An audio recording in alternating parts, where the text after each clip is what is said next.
Okay, I'm recording. This is the Send It Show, where we talk about the world of precision rifle shooting. We are not experts. Our show is based on our opinions, which are always changing and evolving. A word of warning: the show is uncensored. If you're offended by foul language, we recommend finding a more professional source. If you want to hear two average guys, and actually our first guest ever today, Josh, break it down in simple terms, then stick around. All All right, right. Roden, why don't you tell the folks why we have a guest on today? Because Josh taught me everything there is to know about reloading, and I wanted Josh to break it down to people at home the way he broke it down to me. Because those reloading manuals and stuff, even though you should have them, could get a little complicated. So actually, over the summer, Josh decided to visit me, and we were going to go shooting. And I thought, hey, it's the perfect time to get a reloading kit. I've always wanted to get one, and Josh is coming over, so he'll teach me the ropes, and he got me set up. He taught me how to do load development, um, how to use the right equipment to do the load development. And I gotta tell you, I was using match ammo, and first time out, my first load ups better than match ammo. So, Josh, tell us about Yep. yourself, man. How long have you been shooting? Um, I actually just recently looked at a calendar and my CCW is coming up for renewal, so it's been about 5, 6 years. 5, 6 years. You know what's interesting about that? I've been shooting for like 20, 25 years or something. Never Mhm. thought I'd reload ever. And like 5, 6 years in, and you like at this point, how long did it take you to start reloading? When did you start reloading?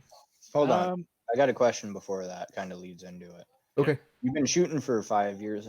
What got you into precision rifle shooting? How long have you been doing Um, Probably shortly after I started shooting. So I started on a Savage 22 Mm-hmm.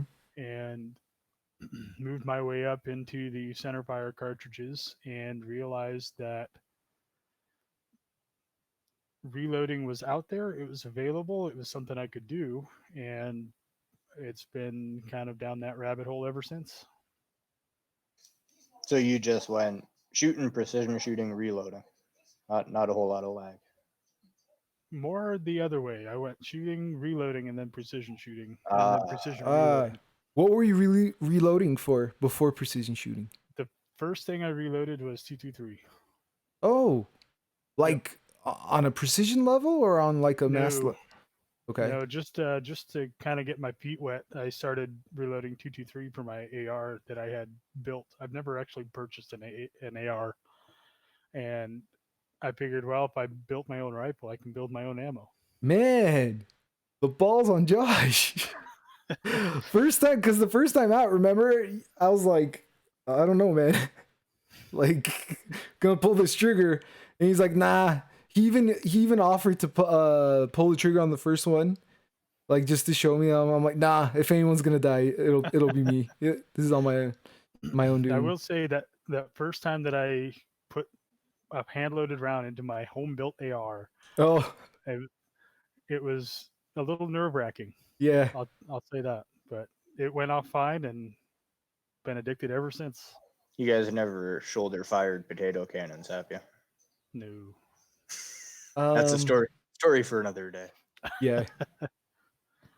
So like, if you were gonna tell someone, if you're gonna convince someone to reload, why, like, what are the reasons why you should reload? Well, it's not going to. So there's a common misconception out there that reloading makes it cheaper, Mm-hmm. and it's kind of true, kind of not. Mm-hmm. So yes, per round, you're going to see the price drop. So I went from, let's say, factory 22 or factory 565 Creedmoor, sorry, Mm-hmm. was right around like $1.25 ish per round, like for the Hornady stuff. ELD match. Yeah, Okay. and I could get my hand loads with better components like Lapua brass, Burger bullets, match grade primers, and relatively popular, consistent powder Mhm. to about 87 to 90 cents a round. That's quite a big of a difference. But Mhm. like, I mean, how would you not save money? So by the way you're not saving money is, one, there's an initial cost to get started, right? But Yeah, that you recoup that over time, but you're going to end up shooting more, yeah, definitely. especially with load development. As you're first starting out and you kind of want to get your toes wet and get into the process, you're going to be shooting a whole heck of a lot more just to get familiar with the process, and then finding that perfect load that matches your rifle. Definitely. And like I've noticed for every like one bullet I want to load develop on, I mean, it could take anywhere from minimum 20 rounds to, you know, what if you found two nodes that, which we'll get into, but what if you found two of them that you really like and, Mm-hmm. you want to get it down, Yep. but yeah. Um, what are the other like benefits for precision shooting now? So now that we're talking in more of the precision realm, the main thing in that game is consistency. So you from your platform to your shooting position to your rifle, you want everything to be as consistent as you can be, to eliminate the variables that you can control. And Agreed. ammo is another one of those variables that you can control when you start reloading, right? Hmm. Um, so once you find a load that works for your rifle, that consistently shoots well and at a consistent velocity, you can kind of more accurately predict where that round is going to land on target. Yep. And I've found that with my loadouts, I trust my hardware. I trust my rifle. I trust my scope. I trust my ammo. I trust that everything's being consistent. And the only thing that messed that up was either me. I made a wrong call. I input incorrect data. Something is off, but at least I'm not, in my head thinking, oh, what if that was just a fast round, or what if that round went a little bit slower, because Right. even with match ammo, you know, I found significant differences in muzzle velocity from shot to shot, Right. which, and like you said, consistency is key. Right. So like when I'm working with factory ammo and I run it over my chronograph, I'll see a standard deviation, in the teens or even in the 20s. Mm-hmm. And that's going to really mess with where that shot is placed downrange. Oh yeah. And we'll talk about standard deviation later on when we're talking about data collection. Mm-hmm. Um, but just for right now, the main concept is a standard deviation is a range in which 68% of your shots effectively are going to have the same or a similar velocity. Okay. As you get into two standard deviations, and you're expanding to about 95% of your shots. So you want to keep that standard deviation pretty low. As low as possible. Right. What would you say is a good number? Below 10? Below 10. Okay. Like single digits. Yep. Okay. Alec, did you have something to add or ask? Nothing that we won't get into later. Okay, right on. Fair enough. Yeah, we'll get there. Um, and I've heard you say it's fun. Like Yeah. Josh is the type of person who like enjoys reloading, and he's like, ooh, I get to, I got some more, I got some new burgers I'm gonna try out today. I've seen this guy shoot. Okay, like, okay, let's put it this way: 4.5 inch segmented steel, 1,000 yards. Not only did he hit it once, when he hit it, it swung and it got stuck like this, like a lollipop. Mhm. And he's like, Rodin, and he had my mag. I couldn't get around in my mag fast enough, in my rifle fast enough, and I think I took a shot and I missed just like an inch off, and then by the time I could even get on it, he shot his like follow-up shot and took that down. And I'm just thinking, like, why are you still finding that perfect formula? He loves it. Yep. I hate it. Yeah. I hate reloading. I hate it. I like the process. It's kind of a Zen process for me. Oh, he says Like that. just I mean, it can take forever if when you're first starting out, and don't be discouraged by that. There are things that you can do, um, uh, and it all costs money, but there are things you can do to speed it up. But I feel with precision, you want to take your time, measure twice. But Definitely. for For me, that's safety what. as well. Oh yes, For safety as well. Double check, triple check. You don't know, check the manual. If you have a friend like, see, Josh is like has been one of my biggest lifesavers. I how many times do I like message you or call you? Hey man, I have a question. Like just in case I don't want to blow up. that there are some days I just throw my phone away, hoping Rodin doesn't contact. No, I'm just kidding. Um, no, but you really do. You want to triple check everything. Like it's a lot harder to do with rifle ammo than it is with pistol ammo. You can easily double charge a pistol cartridge, which can have catastrophic results. Why So is that? Is that because you're using a far less powder in pistol ammo? yeah, so the volume that you're filling your pistol cartridge is way less than the rifle cartridge. Right. So, for example, in my 6.5 Creedmoor loads, I'm at about 98% full. Not to where it's a compressed load, but there's a lot of powder in there. Um, since we're talking about safety, if you could take anything away from this, one of the best lessons Josh has ever taught me, I want that out there before we forget. Usually we have a tray and the cases are in there, and the way I do it, the way Josh taught me, is to load up 50, drop your powder, and then start seating the bullets. And what I like to do, what Josh taught me, is I always look over the table like that, where I have an overview of my cases, and I could see every single uh mouth, I guess, opening, and Hmm. I check to see that there's powder in every single one. And Yep. that's just like that's my second check. My third check comes when I'm about to put the case into the seating Seating shell die. holder.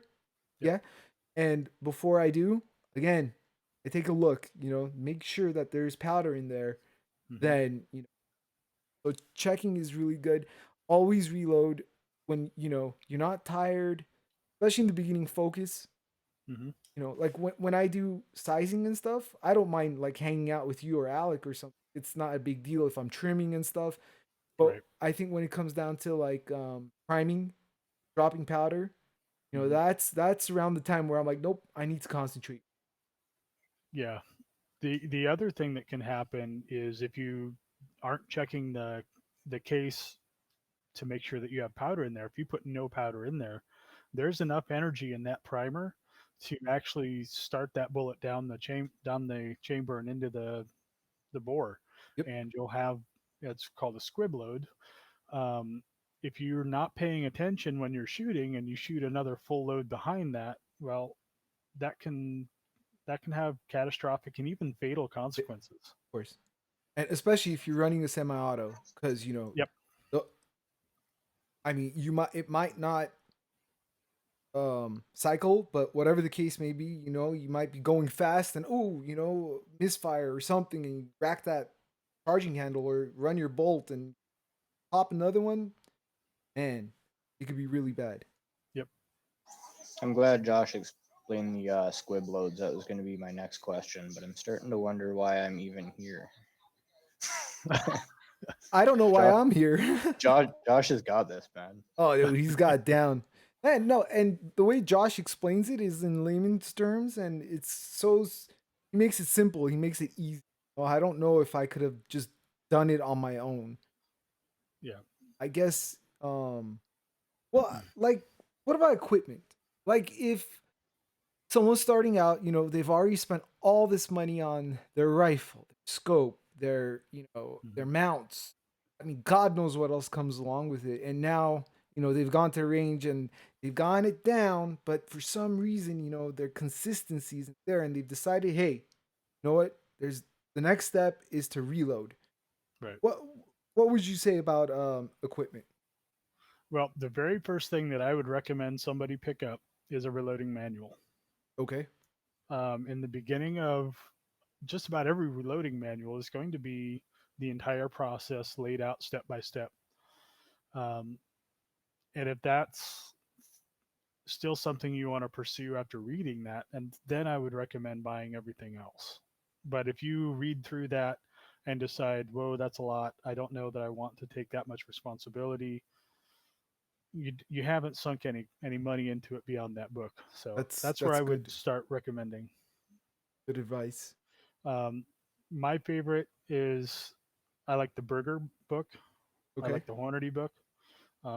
Lyman makes a good book, but there's also another one that really breaks it down even better called the ABCs of Reloading. Okay. So that's just like more of a generalized overlook on reload. Right. Okay. So that's where I would start. And then once you decide that, yeah, I think reloading is for me, um, there's nothing wrong with buying a kit that's pre-assembled, I guess, Mhm. to that has most of the components you're going to need. Um, what about a What should you prep? look for in a kit? Like, Good are brand question. names important? Like, what do you want to know? I don't think brand names are as important, um, just because we're getting to the point in manufacturing where they're close enough. If you're just starting out and you don't want to sink a lot of money into it, the Lee kits are really good. Lead Yeah. presses. Okay. Yep. Okay. Um, if you want a slightly better model that comes in a kit, I would recommend like the RCBS Rock Chucker Which kit. is what I run. I Right. I really like the RCBS. It's pretty consistent. I wouldn't recommend the kit, but starting off, if you have, well, I mean, how much would the kit be about, Josh? I think it was about like three. I think I got for sale though about 350. They so the Lee ones are a little bit less expensive. They're going to be in the 200s. Uh huh. Um, Hornady has a single stage press kit, um, and I think the RCBS one are about the same neighborhood, Okay. 400 ish. And those kits are going to have basically everything you need to start reloading, except for the shell Nice. holders if Uh it huh. need it, the dies, and the components. Okay. We're talking single stage, right? Yep. Okay. So what's the Uh, difference between a single stage and a progressive stage? so a single stage is going to have one thing that you can do at a time. Okay. Um, whereas a progressive, now there's two different types of progressives. There's the auto progressives like the Hornady AP, Mm-hmm. and then there's the Dillon 550, which is manual progressive. So every time you pull the lever, the manual progressive, you have to advance the shell plate to get to the next station per round. Whereas an auto progressive like the Hornady is going to automatically turn that shell plate so that the each cartridge can advance to the next station, whether it be priming or resizing or charging. I wouldn't recommend that, especially for a first time shooter, but Correct. um, maybe the ones like you said, the manual ones you have to The physically Dillon 550. Yep. so something like that maybe. Um, but I still think that's going to be a lot to kind of process all at once oh, for for first somebody time, who's yeah, yeah, just starting yeah, out. yeah, yeah. Yeah, I would definitely recommend a single stage. What are the turret ones? Them So the turret it's more or less a single stage. multi-stage Uh-huh. or multi-station single Station. stage press. Got it. I like Yeah. those because you could have your uh, sizing die set up. You could have your seating die set up. Mhm. And you don't have to set it up every time. You just kind of like you do all your case sizing, and then you could just turn it around and so on and so forth. Right. So like if you were just putting one cartridge together to make like a dummy round so that you have something to compare future cartridges against, Mhm. you would run the press to resize and then turn the turret Mhm. and run it again to seat the bullet. Okay. So You guys are talking way over my head here. Um, well, I'm trying to think what questions should I ask that listeners would want to know. yeah, so Alec doesn't reload. Mhm. So like that's perfect actually. Like I don't know. You need more Well, like detail on say when something. say the turret press. Mhm. So you got multiple stages like Mhm. sizing dies, seating dies. What are you doing? What's happening? So think about a single stage. Um, you know, when you work the lever, Josh, Mhm. call it, um, the portion where the case is sitting goes up, and that goes up into whatever you have over there, which it could be a case sizer, you know, so it'll go up and it'll size that case, or it could be a neck sizer, so it'll go up and neck size the neck. So you're not doing like one cartridge at a time. You're doing all your cases, and So then that's a progressive press. A turret press is just one cartridge at a time. Okay, so yeah, I mean okay. that's I guess I So from start to finish, you make the whole cartridge on a turret press. You can, yep. you can't. Okay. And for each stage, you would just advance the turret one click or however you have it set up. So like what I was Gotcha. saying is, got your die, you screwed in on the top, right? On my RCBS, run the lever, it goes up, and whatever you have in there, like let's just call it a case sizer, it'll size the case, and you'll just go all through your cases, and you'll just keep doing the same action, and it'll size each case. Um, if I want to start seating bullets, I'll have to take that off. You know, I have to take the die off, and then I'll have to put my seating die on and put that down. You know, what Josh is talking Right. about is, imagine it's like a revolver. You know, and hmm each slot has a different die. So instead of me taking off the sizing die, all I have to do is turn it one over, and now that'll be my seating die that's already there. Right. So I don't have to do the micro adjustments. Well, I mean, you still want to check, you know, but generally, even though mine is set and it's tied down, I even back it off a bit, and then I kind of start getting lower and lower just so we're all dialed in. That makes sense. Well, I mean, So with where a kit, it wouldn't just end there because you're gonna have to clean cases. well, if you bought new brass, you don't have to necessarily clean it, but for range brass, you would, yes.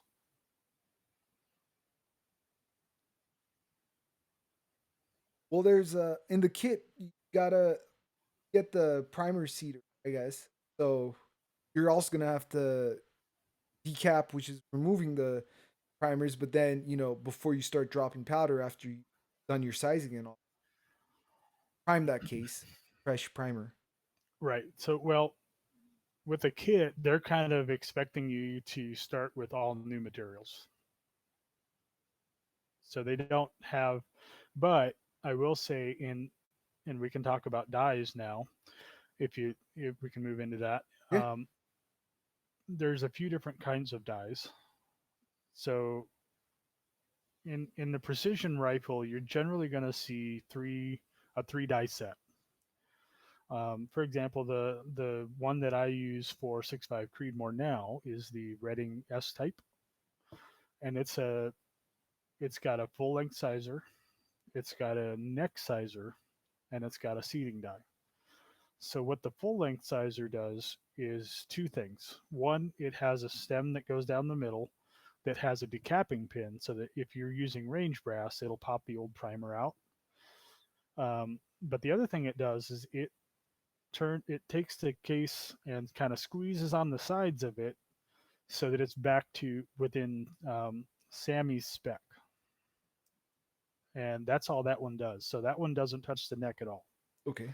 Now there's other full length size dies that you can get that actually size the neck at the same time, Mm-hmm.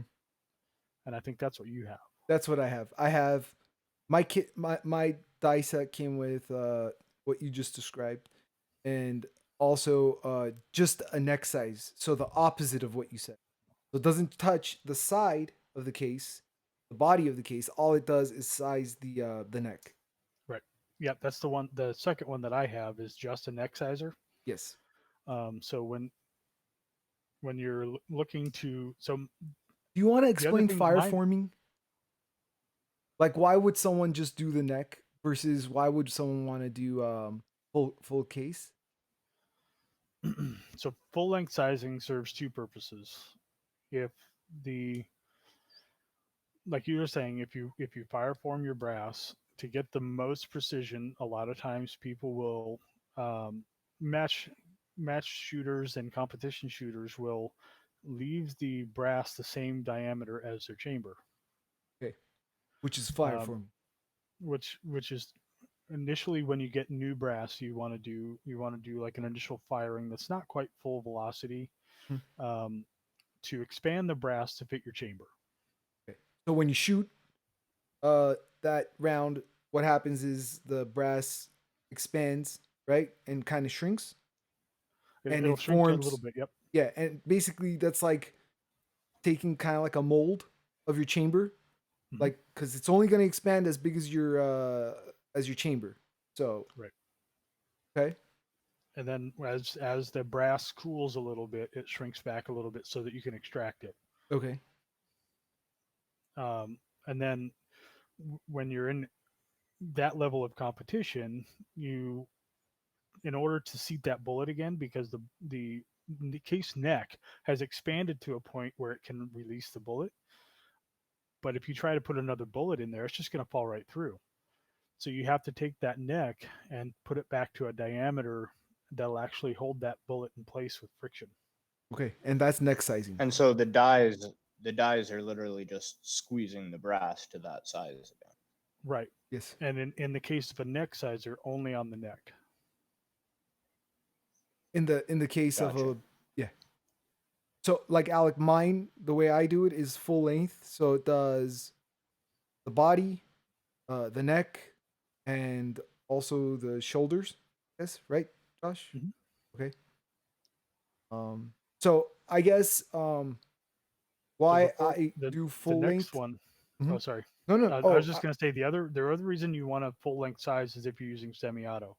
yes. You don't want the cartridge to be a perfect match for your chamber, Mhm. because it will be increasingly difficult to chamber that round as it fouls up from firing. Right. Um, and also even with bolt action guns, for hunters, for like the PRS game, if you're gonna move around, your rifle's gonna get dirty. Not you're not very stationary. You're gonna go on hikes or whatever. Um, I personally do full length just in case, and my rifle does get dirty. There's sand coming in and stuff. I want a little bit of room, for everything to chamber properly and go in properly because you don't have that much room when you just do a neck sizing. No, we're talking thousandths of an inch, if that. Right. Right. And eventually you will have to full length size, right? It'll come to a point where, Right, yeah. right. And then the third die type is the cedar die, and all that's going to do is provide a space for your cartridge to go up into the die, and it's going to have a little like a cedar head that the bullet fits into, like the ogive of the bullet is going to fit into, so that it can press it down into that um, neck that's been tensioned just enough to hold that bullet.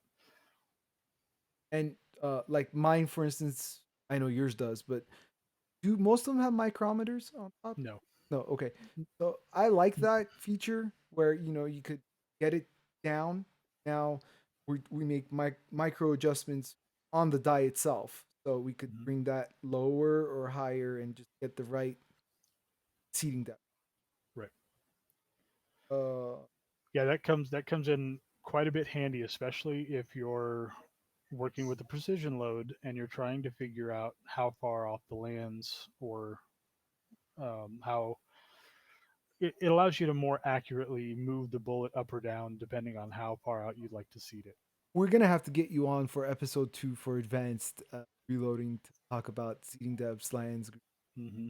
ogive, all that good stuff. That's But good. I think God that damn it, that was going to be my next question. no, go for it, dude, go for it. Like I So- wasn't sure if we were going over. Okay, go for it. Well, I don't know. If this thing runs 3 hours, we'll just cut it up. Yeah. What are you doing though? What are you? You said the depths off your lands. What's the point? What are you accomplishing? So with some bullet types, it's more advantageous to prevent the jump of the bullet, which is the distance between the. So your chamber has what's called a throat, and that's the distance or the area where the bullet sits, and it's a little bit of lead up into your rifling. And when you're firing a bullet, it can do what's called a jump to get from the being in the cartridge to touching the lands and actually going down the bore towards your target.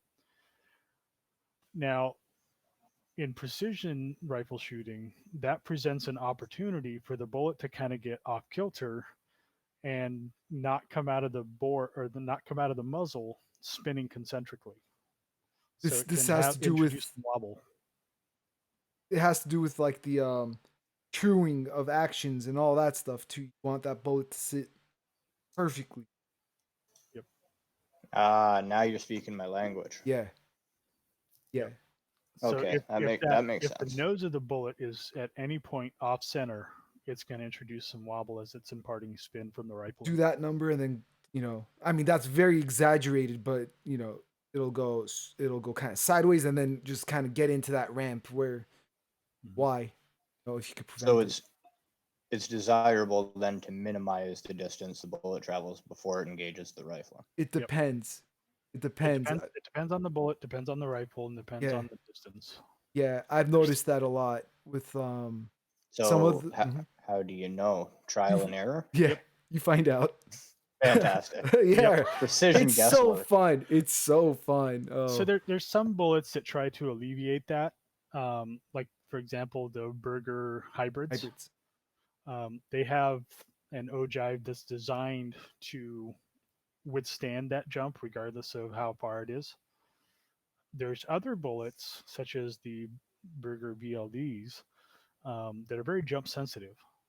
So they used to say with those, and this is way too advanced for a person beginning, but they used to say that the BLDs needed to be at least 10 thou off the lands in order to function properly. But they've gotten so many field reports that just isn't the case. They work in specific spots for specific rifles. So Yeah. now when you say type of bullet, is that due to the construction of it vis-a-vis second versus tangent, or And Okay. like the hybrid is just kind of a combination of both of those. gotcha? So we can talk about the different types of bullets and components a little bit later on. Let's Yeah, for go sure. over. Now I'm getting But over the listeners' just heads. So. to kind of put a bow on this for dies, you basically want to buy as much as premium of a die as you can afford, because the more you spend on it now, the less you're gonna have to spend on it later. Because I started out with like the Hornady standard grade dies, and I've upgraded twice since, and I've spent a lot of money that Yeah. I probably didn't need to. Yeah. But that is one area that I would say, aside from the press, so far, that I would really put some money into and buy as good a quality as I can get. Now, if It's you like were your to optics, people. Buy once, cry once. Right. if you were to upgrade your press at any point, you could always use those high end dies that you spent money on that press, correct? Exactly. So that's another good reason to spend now. Buy once, like Alex said, buy once, cry once, because those you could use later on when you do want to upgrade if you want to upgrade. So if you're just starting reloading, Redding is a great company to buy dies from. So is Forster. Forster, Those are two. Redding. Those are two. Even our CBS. I mean, Hornady makes a great die, but I've had much better success with the Redding and Forsters. Yeah. Now we have case prep. Fun. It's the best part of reloading. Case prep, tumbling, um, Well, boobs. What do you one think? thing, real quick before we get into that, some presses require you to buy a shell holder, and you Okay. just have to make sure that you have the appropriate shell holder for the cartridge you're going to be reloading. So that's something to keep in mind because those generally don't come with the press or the Kits. the sorry the die sets. That's Right. the word I was looking for. But if Some you're do, starting out and you're gonna do one, you only need one. right? They're not Yeah, terribly expensive. right. But yeah, as far as case prep, you so you mentioned range brass earlier. Mm-hmm. If you want a way to clean that because any dirt on the inside of the case, outside of the case, it's not going to matter so much. It's going to cause some issues with resizing accurately. Inside the case, any dirt or fouling is going to affect the case volume, which can affect your consistency. So you want to get rid of all that. There's two different types of tumblers. You can get a wet or a dry, um, or the dry one is also called a vibratory, and that uses like walnut shell, corn cob, or like a hybrid media to kind of use the vibrating media to kind of scrub the cases clean. You can also get some additives to pour in there to kind of help with the shine and polish. Um, and they generally run for 2 to 3 hours to get a good clean on them. And the media is usually really cheap, and it's only going to get you a handful of washes, especially if you're using additives. Whereas a wet tumbler is going to Pain in the use like ass. it is a little bit more involved, but you using basically water and stainless steel pins plus whatever detergent you decide to use to clean your brass. Armor all. Good stuff. Yeah, Yeah, yeah. I use a combination of the Dish Soap Dawn and the Dish Additive Lemon Shine. Okay. The Lemmy Shine. Mhm. Don't go overboard on the Lemmy Shine. Nope. Less is more. Like I'm No, talking about lemon like shine a is basically an pinch. acidic. It's an acid more or less that kind of can affect the coloration of your brass. It's not going to look as pretty. It'll still be functional, but it just won't look as pretty. It's a weird thing. Starting off, you're just trying to make everything right. You're trying to make your consistency and stuff. But like once you do it a few times, you also want a nice presentation. You want your brass to Right. look nice and shiny. It's kind of like this is my work. Mm-hmm. Like it's your labor. So you don't want your brass looking all janky and stuff. You shine to it. It looks like it's factory fresh. Yeah. I Exactly. read a line in a book once. I'll spare you the details, but the guy said one cannot love the rifle if he doesn't love the ammunition first. That's I, true. I mean, dude, that's so true. You buy your rifle according to the ammunition. I mean, 6.5 is 308, and you guys have 300 Win Mags and stuff. Fascination of the cartridge. yep. Uh, So for me, for cleaning it straight from the range, um, they don't get too terribly dirty, but I do prefer the wet tumbler over the dry. definitely. I feel like it. So those stainless steel pins that are in there are just little itty bitty pins. They're not very big, but they do get into the primer pocket and clean that out a little better. I You have find. to decap first, right? You decap first. You Yeah, remove yeah, your spent primers first, and then you chuck them in there. right. I do. Yep. So there's It's definitely recommended to do that, especially if you want a cleaner primer pocket. Right. Um, And you don't want but to it's sit also there and yeah. Well, that's another portion of case prep. If you really want to, is you can get a primer pocket scraper and scrape it out yourself. That's not fun. like the wet tumbler is annoying, it's painful, but it's fast. It's quick. It's and I find that I've never used a dry tumbler, but you also have particles, probably like dust and stuff, flying up into there. Where with a Mhm. wet tumbler, it's in water and then safely discard the water afterwards. Mhm. You're done. It's a bit cleaner, but then you got to kind of deal with the steel media. Right. I use a magnet and one of those media separators. Yep. Yeah. The stainless steel media is going to last you way longer than the dry tumbler media. I mean, do you think that you would ever have to change the stainless steel? Like you Um. think? So in my case, I'll probably have to add to them. Okay, I've yeah. lost Okay, yeah, yeah. it. You lose a few. Yeah. So eventually, I'll probably have to supplement because I've either washed them down the drain or they go flying because they're itty bitty. Yeah, What definitely. happens to dry tumbler media that makes it need replacing?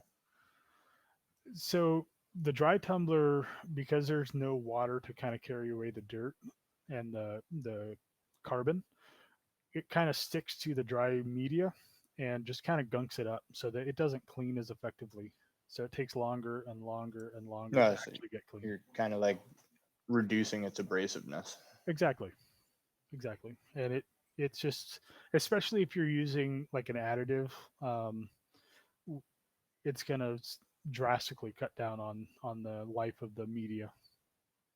And for the listeners, there's nothing wrong with dry tumbling. It's actually a Absolutely. very um cost-effective way to go about it. It's like you could buy like you have dry and wet, right, Josh? I use both. Yep. You use both. So I mean, you could start off with just the dry. Mhm. Uh, but Harbor Freight, I think, so. Harbor Hybrid. Freight Yeah, has one. yeah, Lyman, the Lyman one's not terribly expensive. yeah. You don't have to go and buy a wet tumbler like that. Go right. Like Nope. Josh uses both. I know. Like still, Yep. why do you use I use them the in different parts of the reloading process, lunch? but yeah. So you uh clean, you size whatever, like your neck or, and then at the end, um, dry tumbler just to kind of clean it all off. Well, after I'm done resizing and it's got the lubricant on there, I Hmm. use the dry tumbler to kind of remove that because it's a lot faster process. So what's the lubricant for and explain that? So when you're when you're resizing, so the brass has to go up into the resizing die, and it's basically metal on metal, trying to squeeze it down and reshape that brass. So the lubricant comes in and it helps make it easier to get up in there, and you can force it up in there, and it's gonna be just fine. The problem comes in when You trying guys to see pull the it big back grin out. on my face. Yeah, I mean, that's usually what lubricant's for, is to yeah, exactly. In your case, it's the opposite though, Yeah, because it's easy to get up there, but with reloading, it's yeah.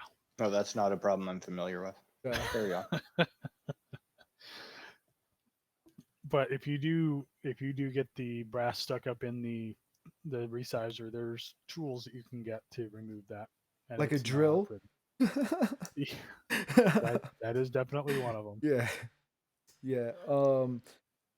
Have you tried the Lee lube yet? The No, one I, I was I talking. haven't Oh, haven't had it's a so chance. good. It's so good. It's my favorite. I like the Lee. Yeah, I've used a fair few of them except for that one, and I use different types of lubrication for different applications. So What about dropping powder. For as far as um, For Well- reloading, and what are you using? Scale? You use because you know those kits come with the powder droppers, Mhm. and then they have those scales that automatically drop powder for you to the certain grains that you input. yeah, so there's a few different ways to actually measure and drop powder. Um, the most basic way is, I think it's either Lee or Lyman. They sell a series of scoops on the end of a stick, basically, that are calibrated for different weights of powder. I I have that set, and it's relatively okay. Mhm. It depends on the type of powder you're using, but it can get you close enough. Um, and then the other thing you can do is use like the kit will come with a powder dropper, and it's basically a tube of powder that has a rotary cylinder on the bottom of it to dispense powder, kind of the same way you pull the press ram to move up to put the cartridge in the case. There's a little lever that you pull that will dispense a set amount of powder that you can adjust with a screw to change the amount that's being dispensed. But let's talk about what we really do. Well, I use an automated version of that, and that's quite a bit more expensive. Yeah. So I started with the kits, the manual powder droppers, like in the kit that come with the kit, and they get you pretty close. Some of them can actually be used pretty consistently to get the same powder drop every time. But if you're not But quite getting there, pretty close must. I'm sorry, It's we not got a close lag. enough for us. It's not close enough for us. Yeah, like No. pretty close kind of defeats the whole point, right? You're talking about consistency here, and then I hear you guys going pretty close. Look, well, we're well, trying to hang on, let me- save let me money. finish that We're thought. trying to save money over here. But Let me no. finish that thought though. So you it gets you pretty close, and then for the rest of the amount that you're trying to measure, you use a trickler. On a balance beam, right? Because the RCBS kit comes with a scale Mhm. balance. Oh, so you're meaning like you get your measurement like ish, and then you fine tune it from there. Yeah, Exactly. you could trickle, Okay. the rest of it get there. I gotcha. Yep. So the setup that I use has kind of it's an automated system that uses Bluetooth and an app to drop a set quantity of powder and then trickle up to the exact amount that I'm looking for. So if you feel like selling any of your rifles, you too can get one of those. It's a Um, sick setup though. It's great the way they've done that. yeah. Um, The I other have the other a method similar one is to yours, but not yeah. as high quality, which is the RCBS Charge Charge Master Master. Light. Mhm. Yeah. And it's like what Josh described, like you pour your powder in, except instead of any levers or anything, there's a digital display. Pop in your grains, how many grains you want, and that uh starts dropping powder into like a little tray, but the tray is sitting on a scale. So once the scale knows that it's at a certain amount, it'll stop automatically. So it kind of saves the headache. But I told Josh that one of my friends got what Josh has and realized that there's a little bit of now this is very minute. The differences we found, like the RCBS Charge Master, like I mean it's good enough, like realistically, get with that. Like but no, I have a second scale that I also double check, and I have tweezers that I will add or remove. So yeah, we're trying to get every single thing down. So what he's talking about is there's a variance in that scale of plus or minus zero point 0.2 grains, was it? 7 kernels I've counted. Yeah. So whereas so my scale is not really a scale. It's technically called a balance. Um, but and this is the other part that I would recommend putting some money into is buy the most expensive scale that you can, because you want to make sure that not only are you getting an accurate measurement, but a consistent measurement when you're measuring powder. You don't have to go quite as crazy as I did. You don't. And that's only if you're going to get into like F class bench rest type competition. Or like the cocaine industry. Exactly. You know, you could use it That's for two reasons: to make money, Yeah, it's multi-purpose. multi-purpose, exactly. diversify. I think the only difference between this scale and a more expensive scale is this one's not rated for commercial sale. Okay. Um, but yeah, but so to give you an idea of the accuracy, like the Charge Master, I think is rated for plus or minus 1/10 of a grain, hmm whereas the scale that I use, or that I'm just going to call it a scale because it's easier to call it that, but it's technically a balance. balance. Um, mine is rated for plus or minus 0.02 grains, so it's a much finer range of variance. Yeah, and going off what Alex said, I mean that's why it exists. It's a balance because people actually use it to make money. You know, like they weigh precious metals or drugs or whatever you want to call it. Gotta be I accurate mean, with the numbers. Can't come short, to be completely honest, sometimes it kind of feels like you have to go Breaking Bad in order to stay in this game. right? Yeah. Definitely sell your soul. Yeah. But if you, I think that if you get a kit and it comes with those old school, those things are very accurate, by the way. They just take a long time, The but manual those are balance beams. very accurate. Yeah, and the Mhm. one mine came with was like I've never used anything like that before, and I was surprised about like how accurate it was. Mhm. It's just gonna take a little longer, but you can do it. You don't have to go out and break the bank. Remember, this is the one that comes with the RCBS kit, you know, Right. and you're good. Like Right. you could start reloading that day. So when I first started reloading, I got the Hornady Classic kit, Okay. which is a single stage, and it came with a little digital scale, Mm-hmm. and it worked okay for a little while. Mm-hmm.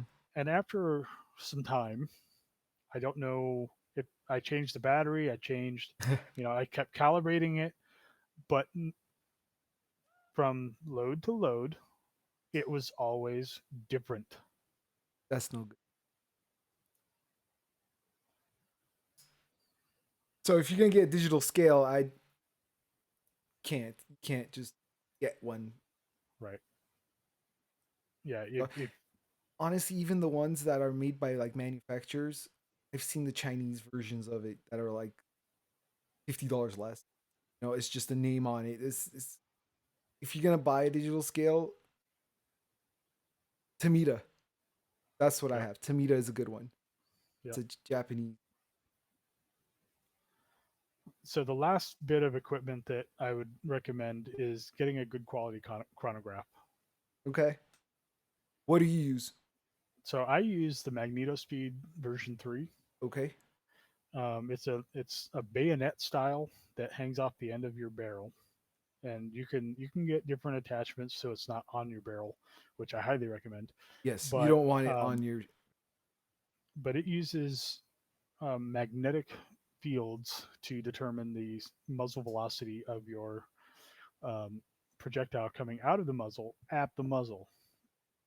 So other chronographs that are set up that use the sunshades um, are usually required to be set up 10 to 15 feet downrange. So you kind of have to figure out what your actual muzzle velocity is. Well, this one just tells you. But this one is right at the muzzle. Yeah, Um, if you're gonna reload and you're gonna do for precision, I don't think there's a way out of chronograph, some kind of device that in your muzzle velocity. yep. The final type is the Doppler, like the lab radar, and those are pretty pricey They're and a little pricey. tricky to set up. Yeah. So everyone I shoot with has the Lab Radar. I think I might be the only one who has a Magneto Speed, and to be honest with you, the Lab Radar is like, it's cool, it's sexy. You get to just put it up. Like if I want to use it, I can just be like, hey Josh, can I borrow your Lab Radar? Yeah, set it right up next to me, and now it'll read my. All that is really good. What I found with the Lab Radar though, and people who own Lab Radars will never fucking admit to it, even though I see it firsthand. Sometimes it doesn't pick up rounds, and if you're load developing and you've done 10 rounds with increments of like charges that you need to get the numbers for every single one, I've seen Lab Radar more than enough times not picking up that one velocity that, and like knock on wood, my Magneto Speed has never skipped a beat ever. Like it's always picked it up. So it's kind I of can going to be say up to mine you. has. Yours says, yeah? Yep. How does the lab radar work? Like, it's literally radar. Yeah. Yeah. Like a Doppler Yeah, radar. it's a Doppler radar that sends a signal So downrange and bounces off the flat base of the bullet to figure out how fast it's going. so it could be more subject to environmental factors than like a Magneto Speed. Honestly, Or no? the muzzle velocity differences, like uh our buddy has a lab radar. Josh, you were there. We set up my Magneto Speed, his lab radar. They were consistent all throughout. Like every single one, his read 10 feet per second less. That was it. That was the only difference. So it's very accurate. It's a very good instrument. It's just, and see, Josh just said his Magneto Speed has lost like hasn't picked up a few velocities. That was my main thing, and cost. But no. I mean, I think Brian Litz Magneto speeds. He's got a whole other Doppler setup. Oh, okay. Yeah. And that's like multiple tens of thousands of dollars worth of equipment. Right. Yeah. But the time that I missed some on my Magneto Speed was totally my fault and not the fault of the Magneto Speed. Okay. I didn't have it firmly secured and it was drooping. So Ah. that's not the Magneto Speed's fault. That's my fault. Okay. So Yeah. the other advantage, if you are looking at, say, a lab radar, because you don't want to have something attached to your barrel, because that can affect the harmonics and group size. The lab radar will give you the velocities downrange at certain intervals too. So that's something to keep in mind. I don't know how important that is to me, which it isn't terribly important to me, because if I know my velocity at my muzzle and I know the atmospherics, I can calculate all the rest of it. I still like the fact that the way I've set up, the way Josh has set it up, that we still have the Magneto Speed and it's still not hanging off our barrels. I like that. Yeah, I mean you're right. It's not a make it or break it, but it's also really nice to just shoot, get muzzle velocities, and not have to really worry about your group sizes. Because you could test both group sizes and muzzle velocity at the same time, instead of like getting your muzzle velocities consistent. Then, you know, I don't know. Yep. I prefer it, but you don't have to. You could totally just hang it off your barrel and just use it for what it's made for. Just get your numbers down. Yep. What do you guys think? Do you think part 2? How long have we been running? We have been going for 1 hour exactly. Yeah, then we should probably cut it here and we'll do the rest in the following episode. Josh? If you guys don't mind, we can cover components really quick so that's kind of finalizes the initial purchase. Okay, let's do that. Sure. Let's do that. Okay. So what now that you have, like, if you decide to purchase, you have your press, you've got your dies, you've got a shell holder if you need it, you got everything that you need to do case prep, and you've got your chronograph. But now we actually need something to load. Right. So the 4 main components of a rifle cartridge is the brass, the primers, the powder, and the bullets. And there's far too many of each type to really get into. So there's different brands, there's different qualities. Um, so in the case of brass, for example, there's different chemical makeups that can lead to more brittle or softer brass. So I just kind of wanted to provide an overview, that this is another area where if you spend a little bit more money, you're going to get more in return, especially with brass.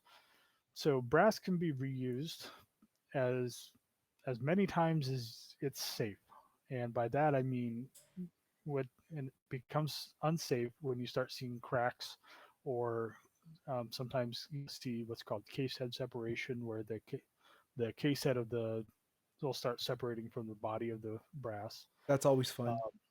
Yeah, and like for example, I use Lapua brass, and I'm probably going to get 12 reloadings out of that. And that kind of factors into the cost as well. Like once it's your consumable cost. So like the press and everything is a one-time usually cost, right? Mhm. Your components are consumable. That's like your tires, your windshield wipers. You gotta replace those.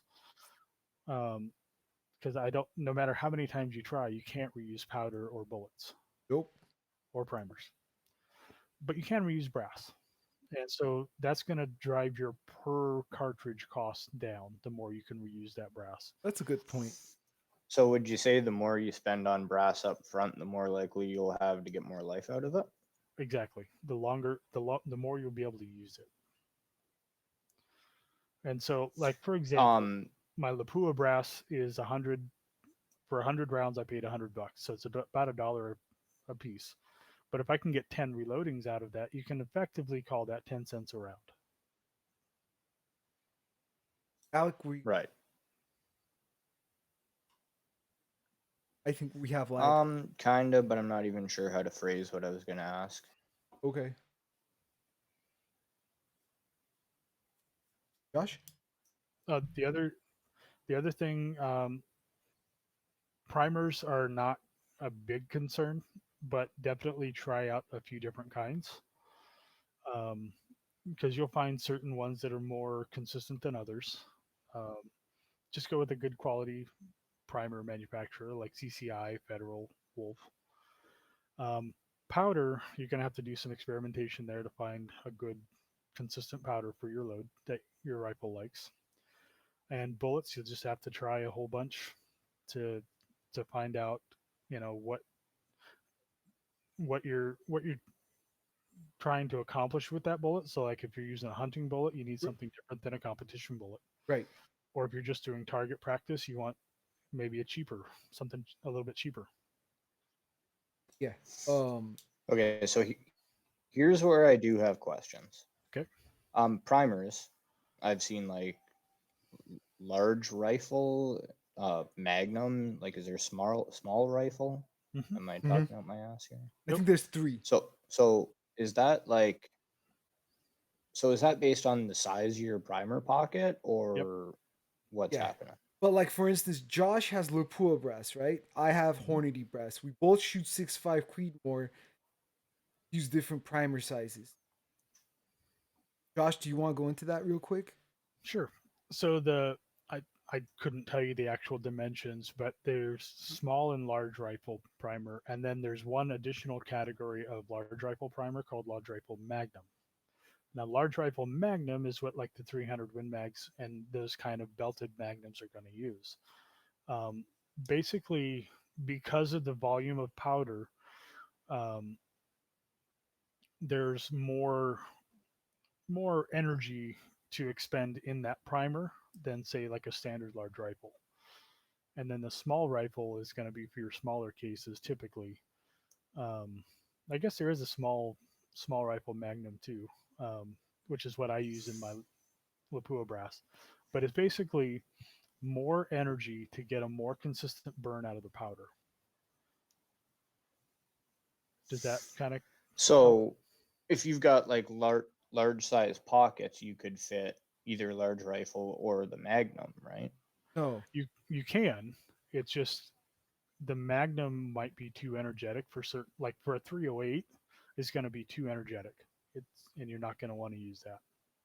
But like Okay. I couldn't fit a small one in this one, while your brass takes small, right, Right. Josh? Like for, Same, so same. there's kind of a small, And they're both 6'5". yep. Yeah. So Audio listeners, Rodin's primer is visibly larger than the one that mine Josh is is so holding. much larger than. That's what they tell me. But yeah, so it's not difficult to mix up standard and Magnum primers, but it's impossible to get the size of the primer wrong.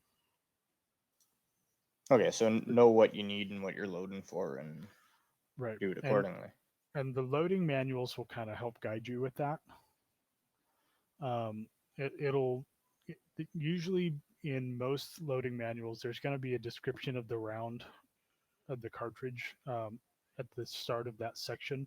That'll tell you what kind of primers they're using, what kind of brass they're using, all the different trim lengths and the different sizes of everything, so that you can take measurements and know where you're supposed to be.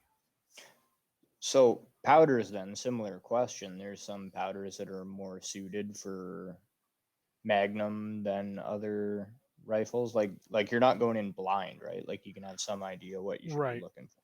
Right. So my Hornady book, for example, will list a handful of powders that they've tested in their test rifles, and will give you different charge weights, which is the amount of powder, and the kind of relative velocity that they got out of their rifle, so that you know how much is too much and how much is too little. Because there's a possibility of actually underloading and not getting the performance that you're looking for. Yeah, So they'll give you that margin of how much powder of which type of powder that they recommend. and within that margin, you could do your own testing.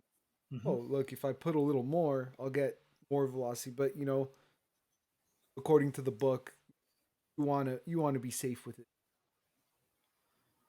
Right. And we can go into detail a little bit later on Yeah. about that. Okay. Last question on that section then, bullets. Mhm. Yeah, for sure. Depending on your use case, can give you an idea what kind of bullets to be looking for. But the tangent versus second thing, listeners, those are different ways that the ogive, I guess, the curvature of the bullet. Josh, I'm sure you can explain this better than I can. I get the two mixed up all the time. I don't I don't remember which is what or but basically it's the way that the bullet slopes from the bearing surface where the Yes. bullet meets the rifle to the nose of the bullet. Right.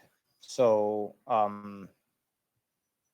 is there a reason to go one or the other? Like, No, it's all going to come down to experimentation and what your rifle likes. okay. The Yeah. only So caveat with that would be though if you want a heavier bullet or a certain weight of bullet, and then that bullet size longer, and you only have so much seating depth, and it doesn't fit in your magazine, I guess. yeah. But again, like you mentioned, Alec, it's what you're gonna go into, like what you're using it for. Yes. Right. Well, I asked that question because I feel like and I might be talking out my ass, but I feel like I recall reading somewhere that second ogives can lend themselves to more consistency with reloading because of placing them seating depth. Ah, But I hardly know what I'm talking about. I think you're talking about what Josh, remember when I was talking about my seating them? Mhm. Is that what he's talking about? Yep. Okay. Well, so you can get different seating stems for your seating die that kind of match that either secant or tangent ogive. So but more commonly, like you said, it's gonna match that secant drive O-drive a little better. That might be it then. Yeah, Yeah. it's a more common profile in the seating stem that's actually holding the bullet in place for when you are pushing it down into the case.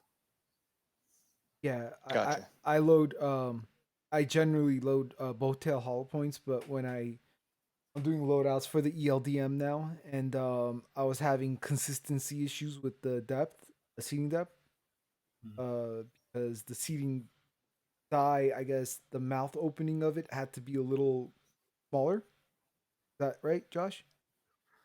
Um, Possibly. Yeah.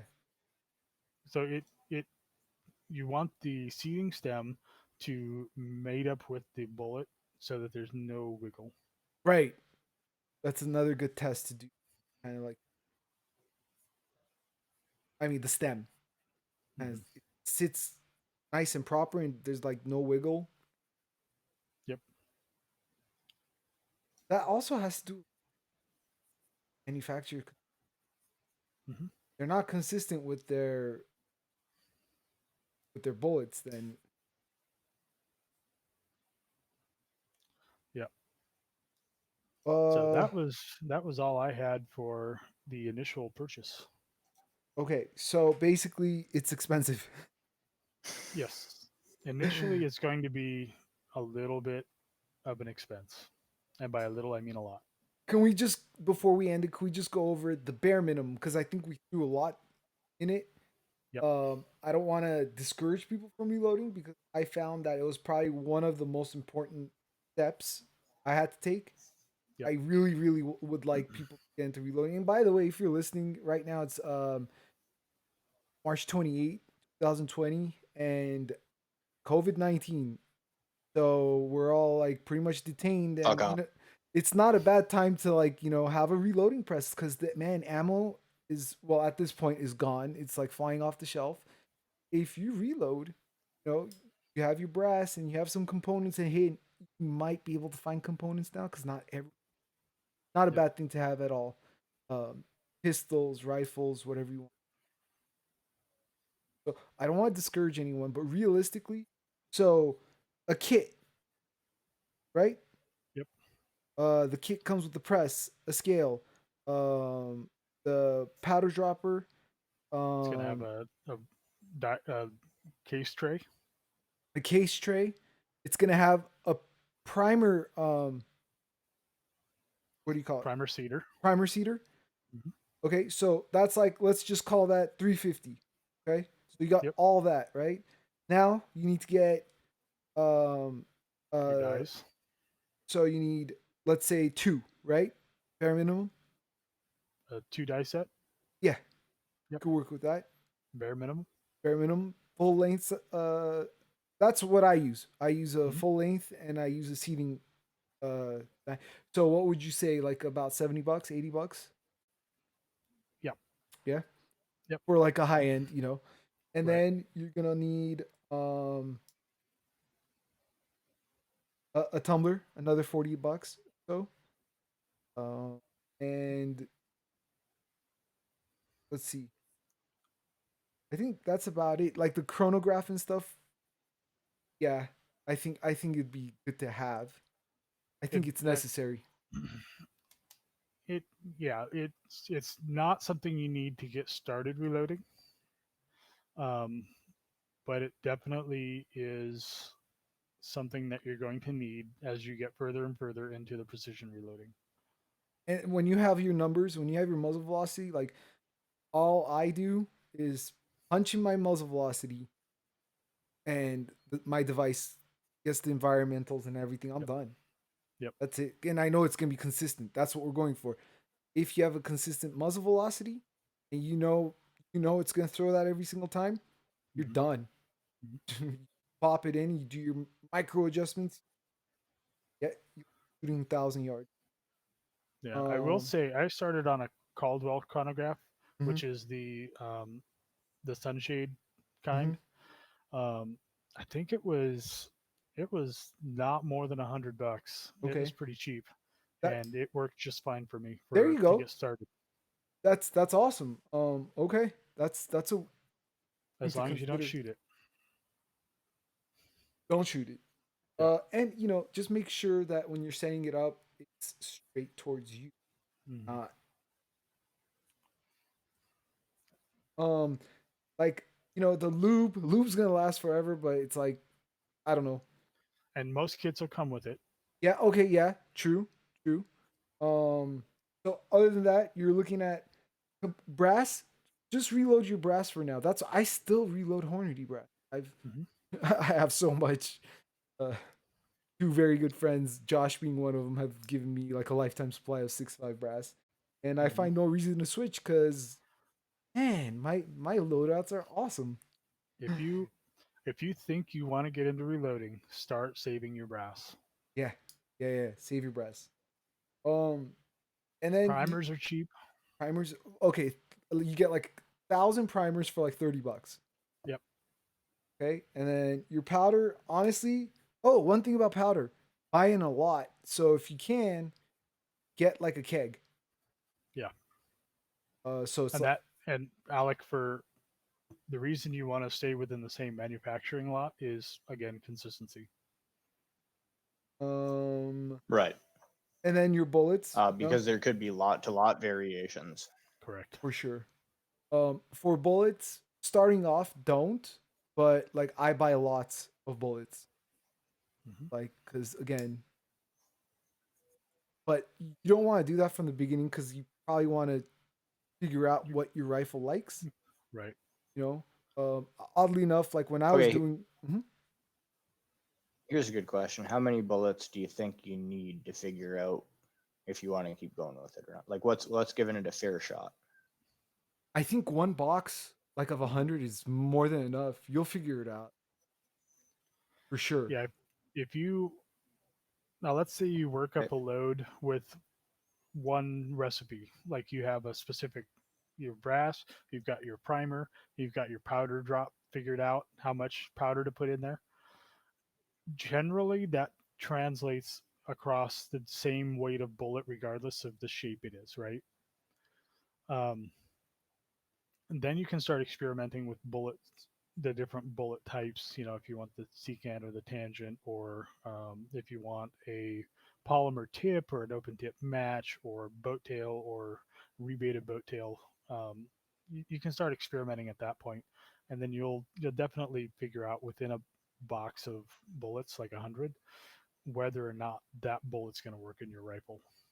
But when you say across the board it'll work, what do you mean? Because like for instance, for me, um, ELDMs are much faster compared Right. to the same powder loadout for Old Tail Hollow Point.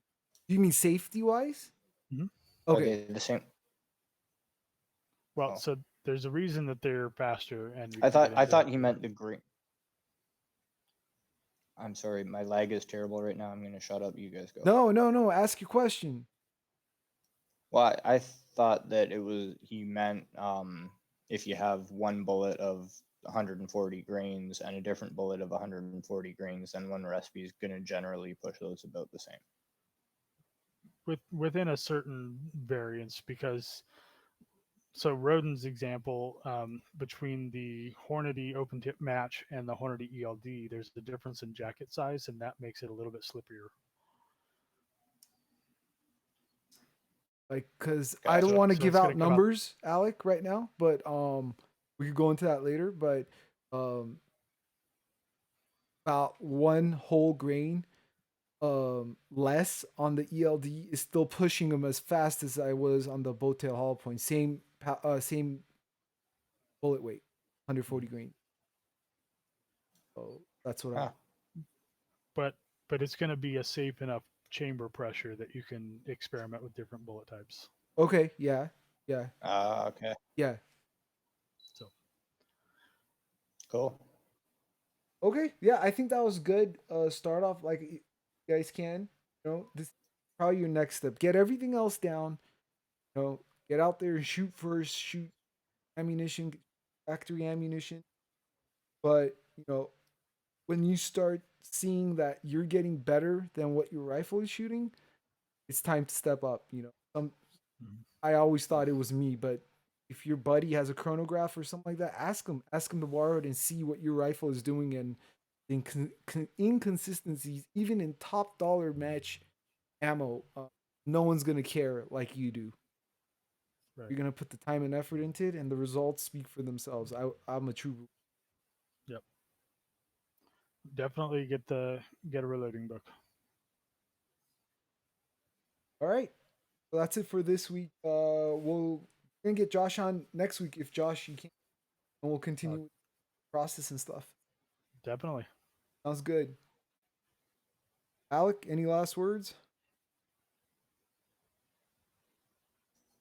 As always, comments, questions, send them to senditshow@protonmail.com. Sounds good. All right. Later, guys. All right. See you.